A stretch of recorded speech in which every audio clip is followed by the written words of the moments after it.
we sure as shit can't stay here. You're Baird. Yeah, that's right, asshole. Question is, who are you? Oh shit, quiet. Don't move. What was that? A berserker. She can hear us. She can smell us.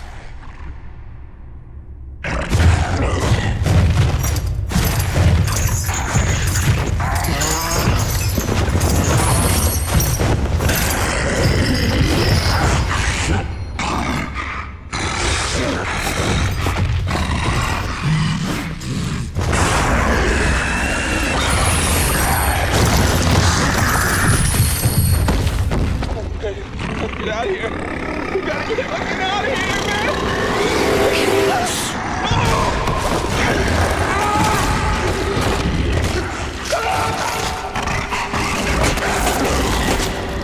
Oh my god. In 2014, Epic Games sold the rights to Gears of War to Microsoft since the budget was getting too damn high. So Microsoft rebranded People Can Fly, the guys who worked on Judgment, as the Coalition, which is essentially what 343 Industries is to Halo. Hell, even how the studio got its name is pretty damn similar. It was thankfully under the leadership of one of the OGs of the original 4 games, Rod Ferguson. The game took nearly 18 months to create because he had to recreate over 3,000 assets, do original mocap for the cutscenes, and remaster the voice acting and the original score, which is pretty well done. Finally, on E3 2015, Gears of War Ultimate Edition was unveiled to the public and soon released on August 25th, 2015. It features 5 chapters that are previously exclusive to the PC version. When I first got my hands on UE with the Xbox One bundle 4 years ago, I was amazed with the graphics. It's like a chef's kiss when I first saw them. Contrary to some people, I actually like the tone they're trying to set here. Sure, some parts of it look a bit cartoony, but still captures the essence of the first game. Dark, gritty, and shows the horrors of war. Just the way I like it. Now that I played both versions in a very short period of time, I honestly have no idea how I feel about them. With the original game, everything is all gray and black and whatnot. It works well during the nighttime levels since, well, it's supposed to scare you, but everything else just looks very outdated and just horrible in comparison to the other games. UE brings life to the daytime levels, but not as much to the nighttime ones. Now, the first things you're going to notice is how some of the characters' faces are redesigned, some more than others. Probably the biggest glow-ups go to Rom and Anya because just look at her in the original. It's like she came out of a PS2 game.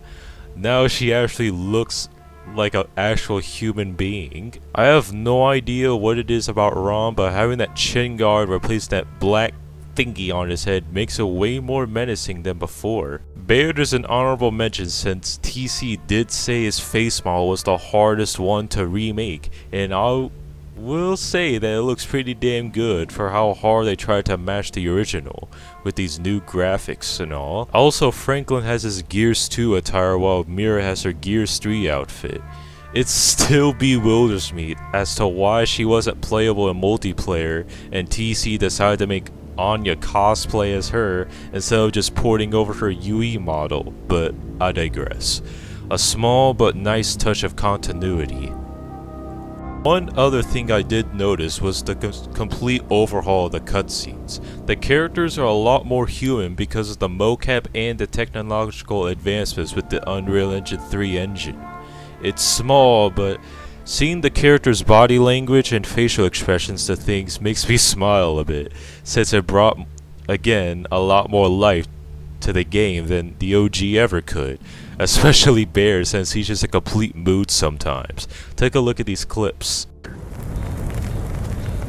Control, this is Delta. Come in. I read you, Marcus. Colonel Hoffman is coming online. We're here with Alpha, and we have the resonator. Very good. Stand by for new orders. You guys all right? We gotta get out of here. It's gonna be dark soon. So? Delta, we now have a secondary target. You will deploy your resonator in the Lethia Emulsion facility due west of your position. And you're in charge, Sergeant Phoenix, as of now. Sergeant? Copy that. We're clear for Ravens. Negative. Area's too hot for choppers. You'll have to find another way. Copy that. Typical. Don't give the smart guy a promotion. No, give it to a jackass instead. So we gotta hump this to the factory, or what? Nah, screw that. I got an idea. Oh, yeah? What is it, smart guy? Enough. Let's move.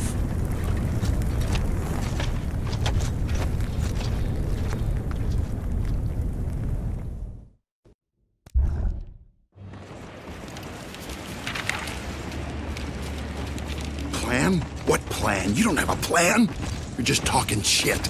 Plan. Just wait and see, asshole. All right, man, I'll do it. Yo, on one condition. They stay here, yo. As collateral. We can use the extra guns, man. Done. It's a chap's gas station. Watch who go get it. The train is leaving now. The light mass bomb is mounted and ready to deploy. Wait, the bomb is on a train? Affirmative. Command identified an emulsion sinkhole as our primary target. The train's going to deliver the bomb. Your targeting data will do the rest. Holy shit, it's back. Keep that thing away from the power lines! No problem. Watch this. Hey, stupid! You want some of this? Come and get me!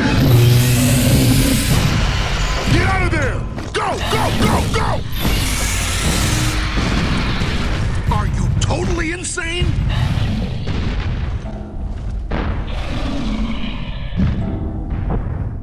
All the weapons except the hammers got new sound effects, but I'm alright with most of them. I will say that the grenade sound effect is probably the biggest downgrade in terms of how good it sounds, because it sounds like someone threw a piece of shit to a wall, while the original one is like a big old boom.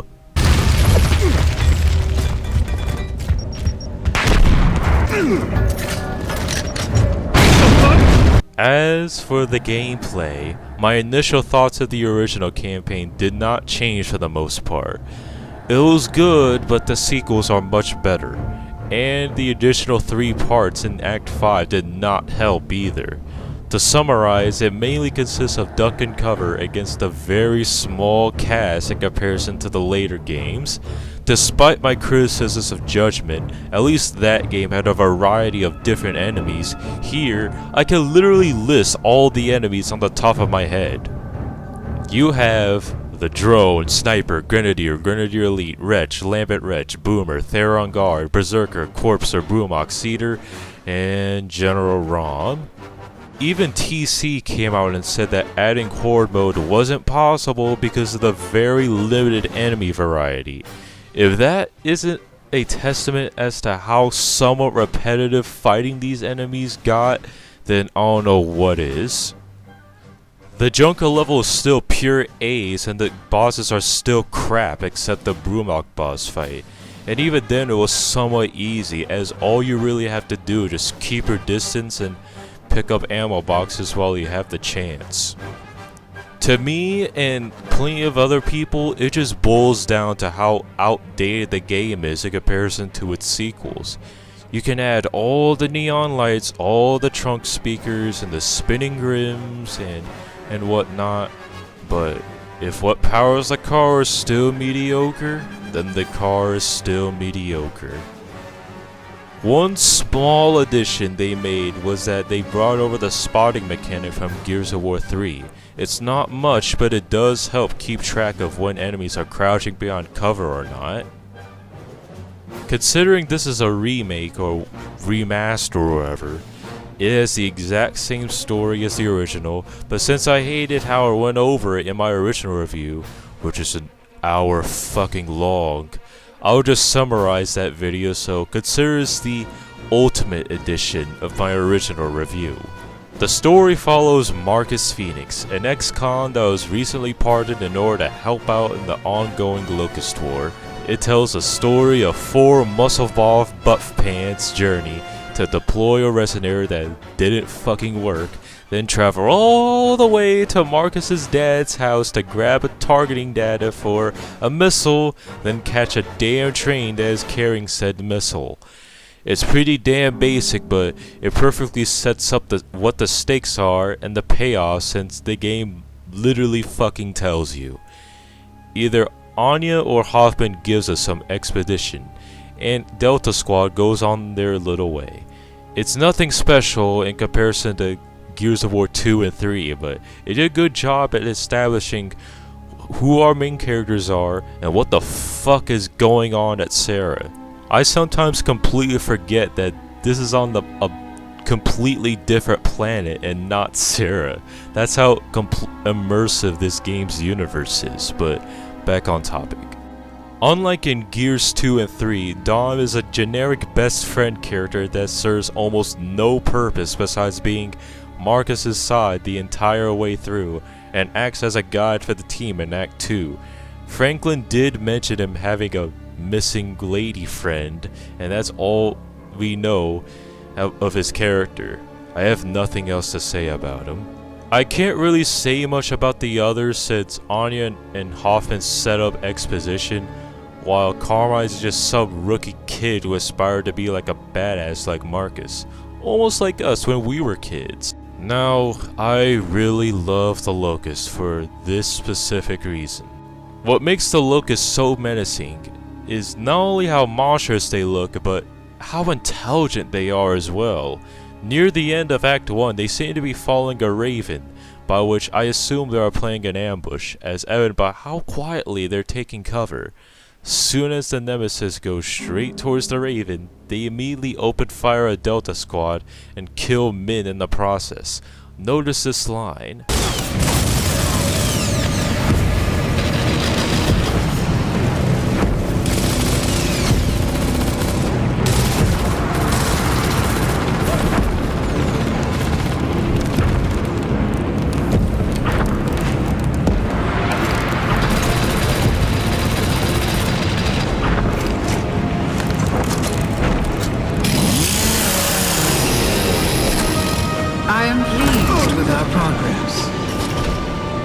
I understand they have located another squad. Our strategy remains the same. Cut off the head of the snake, and the body dies.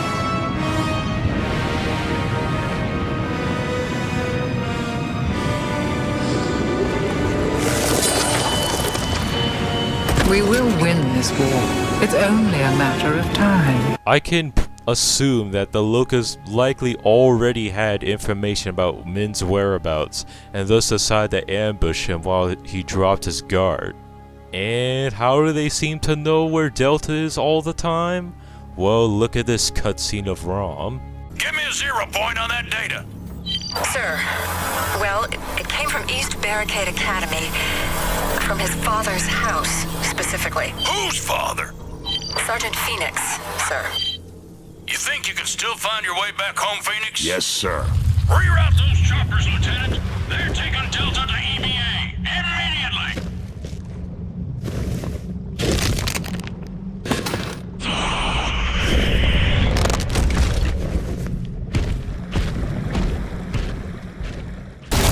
This is bullshit! They were waiting for us! They know what we're doing! I think this is why so many people like myself are so drawn to the Locust and not the Swarm. Their caveman-like vocabulary directly contradicts their uncanny intelligence, which makes them even more scary since we don't expect them to be assumingly one step ahead of us the whole way through. The same cannot be said for the Swarm, but I'll get to them when we get to Gears 4 and 5. The cog tags in UE are actually tied with Gears of War 2's collectibles in terms of how good of quality they are. They don't have the names and descriptions of those who died like in Gears 2, but makes up for it by having full-length official comics that you can read for free. It actually makes sense for at least the first 4 because they are set before the Locust War, therefore giving backstories to Marcus, his father Adam Phoenix, Hoffman, and their involvement with the Pendulum Wars, the 80-year-long war that took place before the Locust War. A bit of lore without spoiling the sequels. Hell, even Harper's story, which takes place in Gears of War 2, makes an appearance. So, was UE a worthy remaster? Yes and no. TC has done a pretty solid job graphically, but it's still the same old outdated game from 2006.